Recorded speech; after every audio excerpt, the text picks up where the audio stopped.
We have so many stories in our lives, but our stories are not always heard. On the Hear My True Story podcast, we tell our own true stories. Before the white car parked, our head teacher had scattered. Looking at him, I could only see his tie that was flying backwards, waving at us, and he disappeared in thin air. I want to share my life story. I want to share my voice with the people because I know that just a small joke I can tell through this podcast, it will make someone smile. When you ask me what I fear most in life, I would definitely respond to you and say it's fear itself.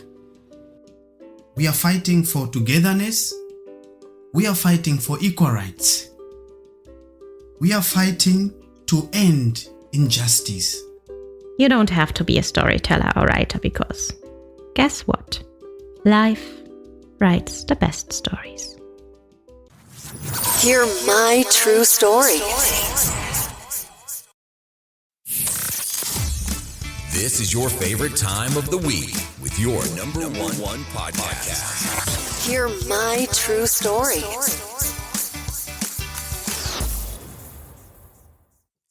Yeah, our dear listeners, welcome back again this week. It is me, your host, Otako, on the Hear My True Story podcast. I'm really so happy that you guys keep listening to the wonderful podcast and supporting us in any form that you support us. For those who are listening for the first time to this podcast, this is the Hear My True Story podcast. And on this podcast, we share our own stories. We tell our own experiences. It could be through storytelling. It could be through spoken word. It could be through comedy, music, interviews, and conversations based on real life experiences from people who have not been given opportunities to share their own experiences. That's what makes this a true storytelling podcast. Yes. And remember, I want to tell you something, that as long as you are still breathing and still living, you have a story to tell. Because, life writes the best story. That's what I believe in as a storyteller. Anyway, what makes this week so special is that I am going to tell my personal story. And it will be really wonderful. And I hope that you will enjoy it. Yes. And through my story, maybe we can learn a lot from each other. And I hope that you enjoy this wonderful story from me. Thank you so much for always supporting Hear My True Story podcast. With you every week. Hear my true story.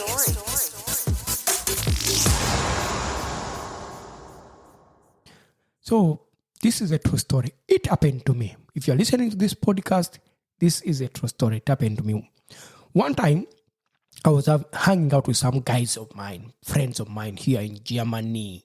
We were seated in front of a river. It was summertime, enjoying the sun. You're looking at people enjoying themselves around, and we were exchanging with each other.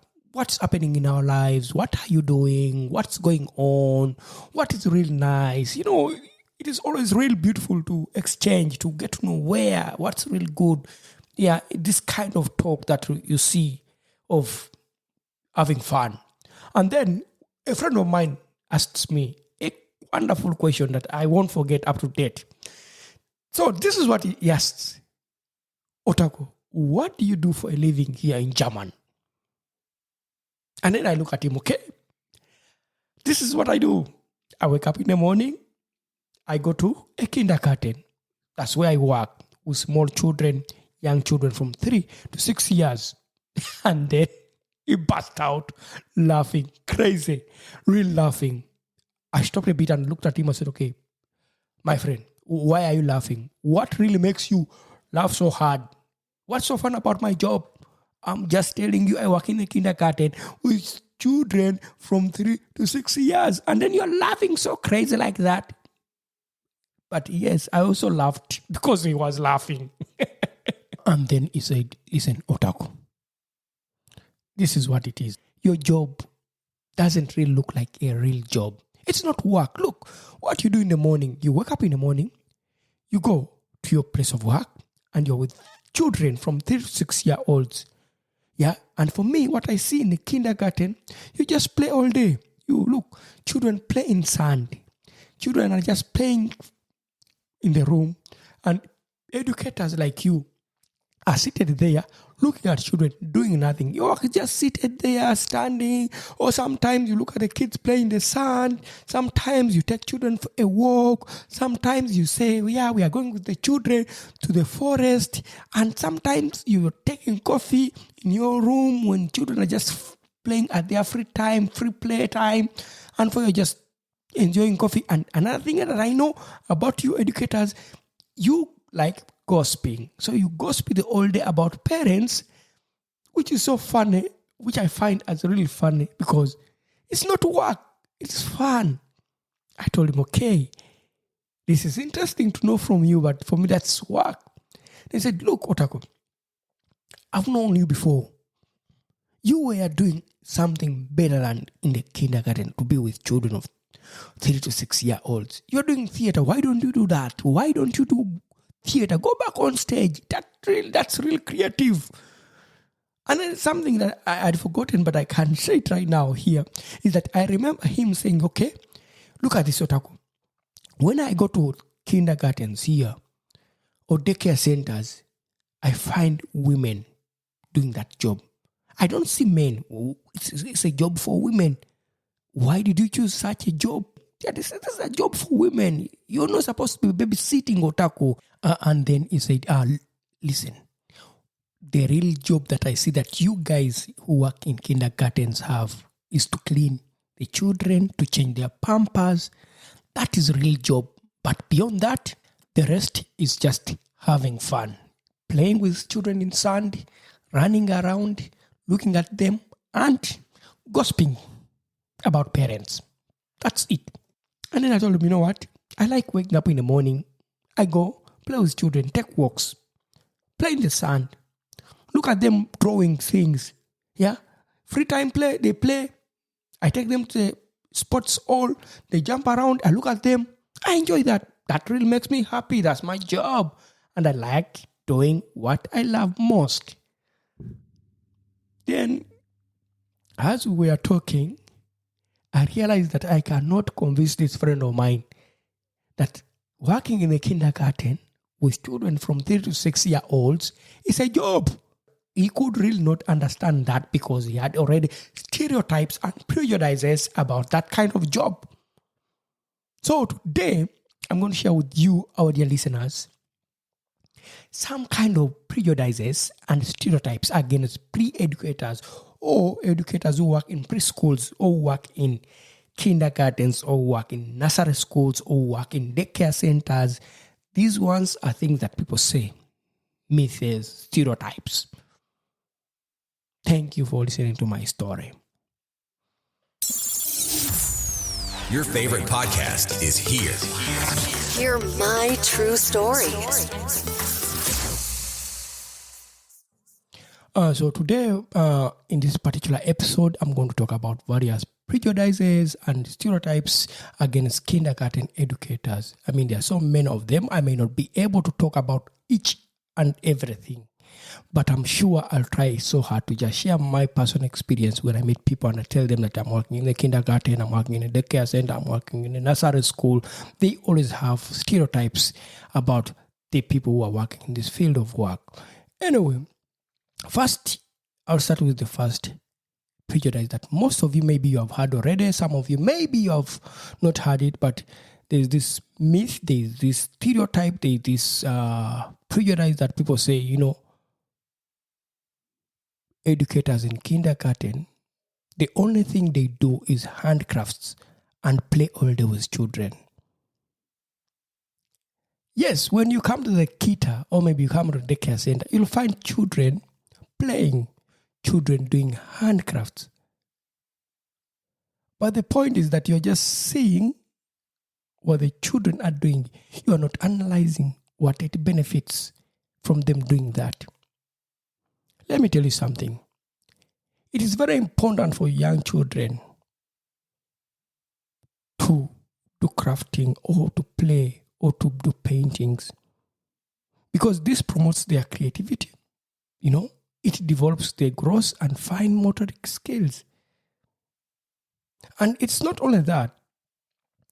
With crafting, also children have the opportunity to tell their own stories, to express their emotions through these paintings that you see, through these drawings that you see that children do, through the crafting. When a child does craft something, they're trying to communicate to you emotions that maybe you are not yet aware of. But as someone who's working with children, you know what this child is trying to communicate to you when they do such a painting, almost such a craft. That's how important it is that they need to communicate. Children to communicate through that. They share their feelings by doing what they are doing through crafting. That's what people don't want to understand. That the crafting that you see us doing in kindergartens with kids, with children, it's not just that. It goes beyond what you're just saying. When you say children playing with each other, they're learning how to communicate with each other, how to socialize with other children. It is very important for them too. Because there's a saying from where I come from, is that children learn from playing.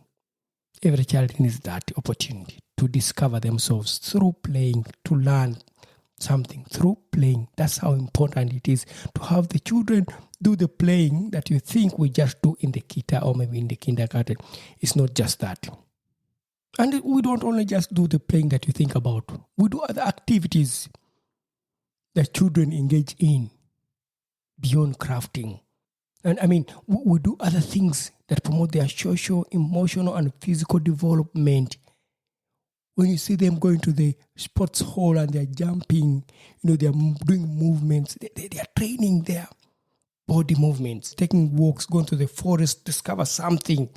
It's something that we do with children, but it is something that they need for their physical development, for their social development, for their emotional development, for their cognitive development. It is very important. It's not just what you see us do, but what is the purpose of what we are doing with the children. There is also another stereotype that people really say. I mean that educators in kindergartens, nursery schools, daycare centers are not qualified. They are not really trained. That is a prejudice. People are trained to be educators in kindergartens, wherever, I don't know, but from my experience, people need to be qualified, and they take school for around 3 years. Here in Germany, it takes you 3 years to become a Erzieher or Erzieherin. I mean, that's educator in English. And then you really have to train for this. You can't just be giving people's kids without taking the training.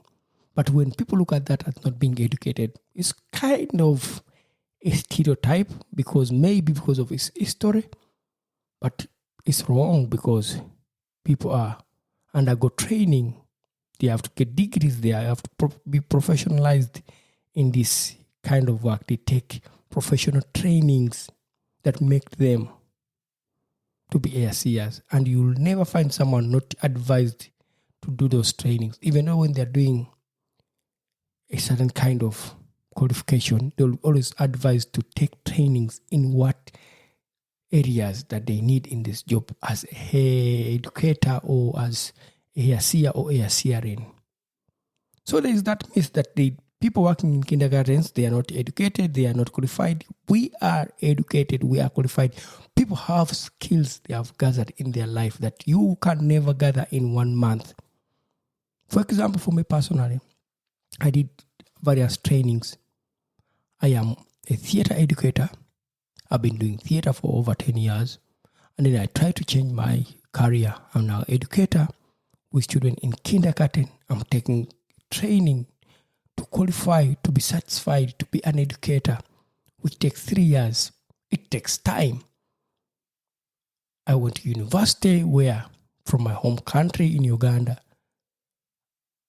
to be a teacher all these skills that I've gathered in my life, and then you find me working with children, and then you say people working in kindergartens are not educated, then it's a lie, because people have skills, people have trainings, people have gathered experiences that they work with children, because they are the role models. As educators, we are the role models of children. They spend over 6 hours with you in a day.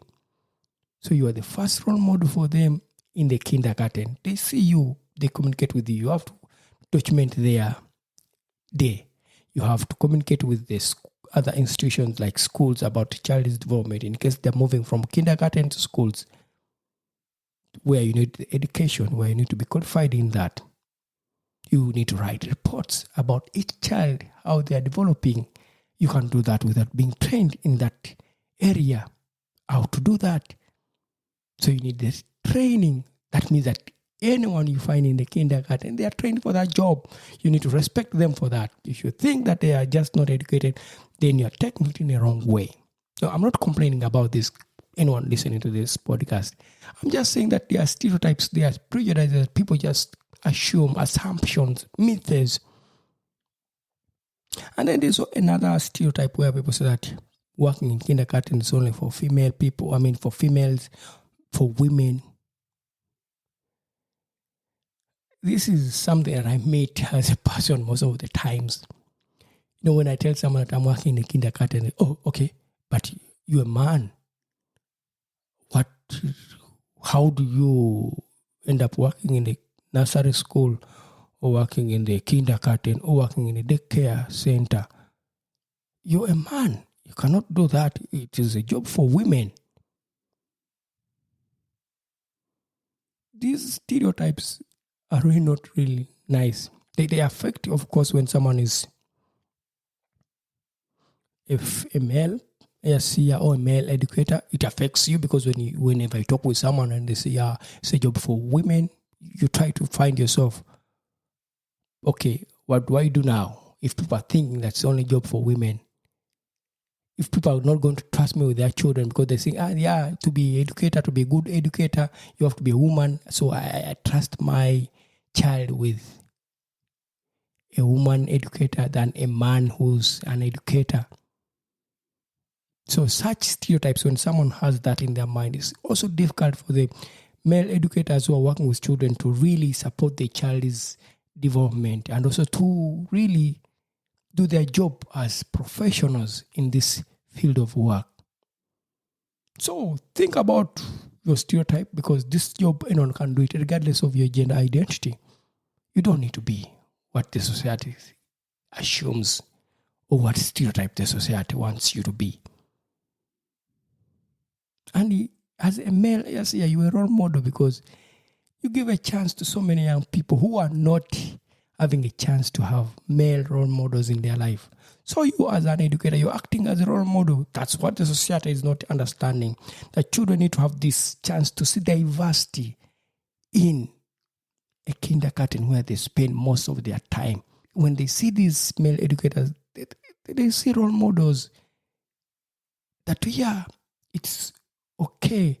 It's not wrong to find a man being in a kindergarten. Because children have to experience these things at a very early age. And that's what we contribute.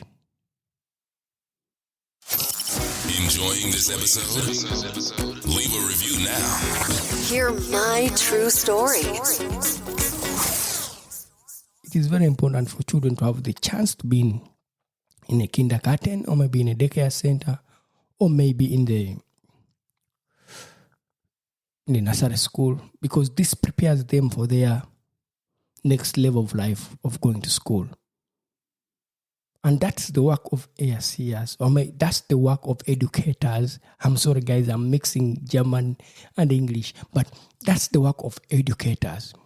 To lay a good foundation for the children to learn how they can really develop in life. Because when the children are in the kindergarten, the ASCs try to really prepare them. So, time is going to come when you move away from the kita and then you'll go to school. Because every kindergarten, they have maybe children here in German when a child is 6 years, then they are going to move to another level of education. That's the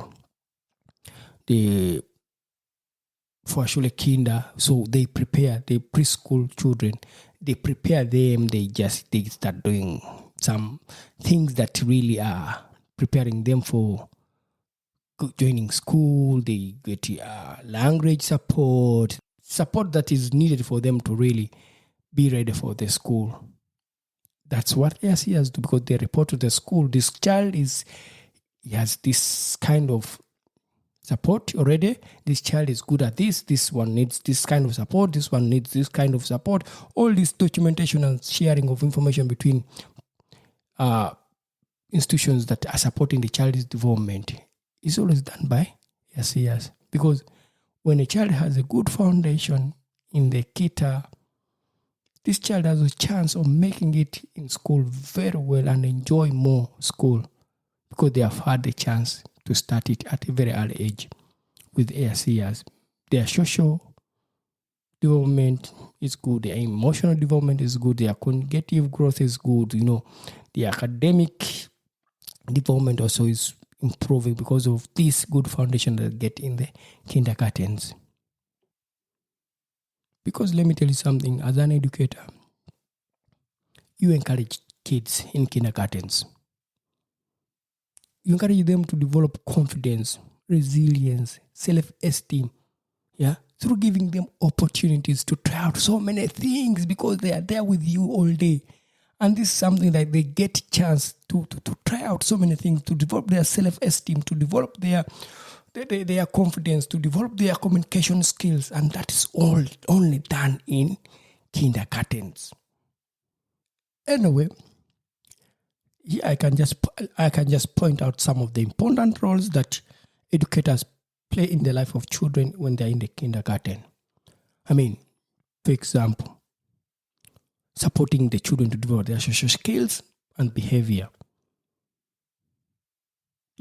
When we are in kindergarten with children, we have this opportunity really to see how children are trying to do, to cooperate with each other, how they can really develop team working among themselves, how they can solve conflicts among themselves, how they can take on responsibilities at a very early age.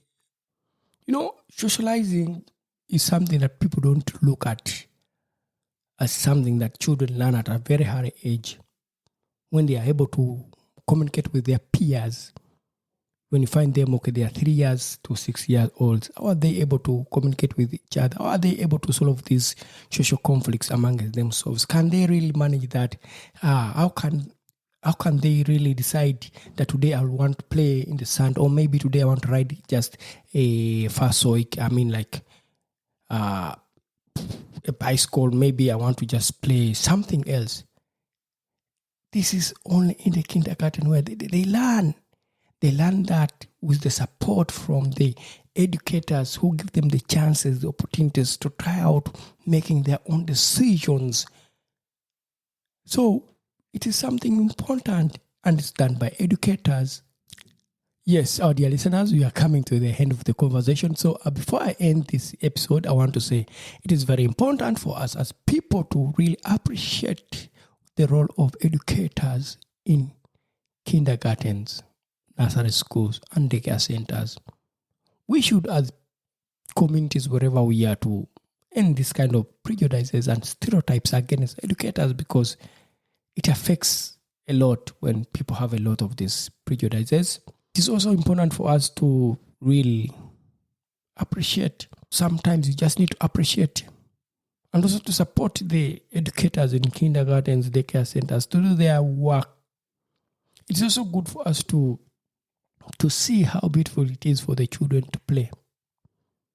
And I would like just to say, playing is part of learning. We all learn through playing. And that's what I would like to say at the end of the day. When you go to the kindergarten and you find children playing in sun, that's our work. Our work is to play, because we learn through playing, and we appreciate and we respect the fact that it is important for the children to play because they learn through playing. Thank you so much for listening to this wonderful podcast. It has been me, your host, Otako, and I hope that you really learned a lot from my conversation, and I really look forward to next week as we talk about more other things. If you enjoyed this conversation, please kindly give us a comment. If you wish, you can also share within your colleagues, your friends, those who know about the podcast. You can inform other people that don't know about this podcast, and also from your various podcasting streaming platforms, you can leave a comment for us when you appreciate about our work, what we're doing on this podcast. It makes us really enjoy our creativity and also enjoy providing content to you. Also on this wonderful podcast, you can also go to our website, hearmytruestory.com. There you can support the podcast with anything that you can. You can become a supporter to the podcast by donating the little you have. Content creation takes a lot of time. It takes a lot of energy. And we need to create more content for you. That's if you're enjoying this wonderful content. And in case you have anything to add on what I've talked about, you are free really to also get in touch with me, the host of the podcast. On this episode, it is always our email that you can contact us. On this episode, in the description, you can find our email. In case you want to contribute something to the podcast, you can reach me personally on this email here at hearmytruestory.com. That's the email. And in there, you can support the podcast by contributing a lot in what we do and what we share with you. So, for those who have been listening for the first time, this is Hear My True Story podcast, and we are very happy that we had you for the first time as a first-time listener. I hope that you can join us again next week, and we look forward to doing more episodes and providing more content to you guys. Thank you for listening to Hear My True Story podcast.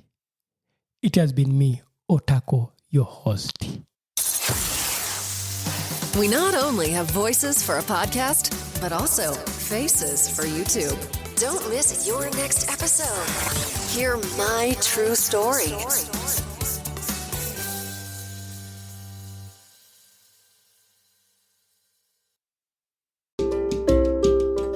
Thank you for listening to our podcast, Music by Edwin Matovo, hosted and produced by Otako. Subscribe to our podcast for more stories and visit us on our website, hearmytruestory.com, for more stories. All the links are listed in the show notes of this podcast.